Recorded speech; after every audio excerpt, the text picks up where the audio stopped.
एक दौलतमंद इंसान ने अपने बेटे को वसीयत देते हुए कहा, बेटा मेरे मरने के बाद मेरे पैरों में ये फटे हुए मोजे यानी जुराब पहना देना, मेरी ये इच्छा जरूर पूरी करना।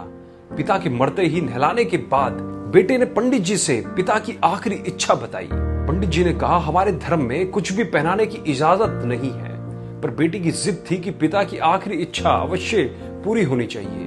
बहस इतनी बढ़ गई कि शहर के पंडितों को जमा किया गया, लेकिन कोई नतीजा नहीं निकला। इसी मोहल्ले में से एक व्यक्ति आया और आकर बेटे के हाथ में पिता का लिखा हुआ खत दिया, जिसमें पिता की नसीहत लिखी थी। मेरे प्यारे बेटे, देख रहे हो, दौलत, बंगला, गाड़ी और बड़ी बड़ी फैक्ट्री और फार्म हाउस के बाद भी मैं एक फटा हुआ मोजा तक नहीं ले जा सकता। एक रोज तुम्हें भी मृत्यु आएगी, होशियार हो जाओ, तुम्हें भी एक सफेद कपड़े में ही जाना पड़ेगा।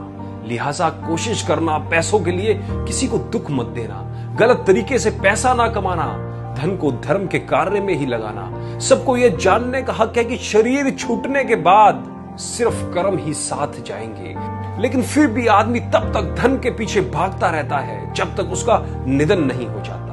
बेटा, कुछ बातों का हमेशा याद रखना, जैसे जो आपसे दिल से बात करता है उसे कभी दिमाग से जवाब मत देना।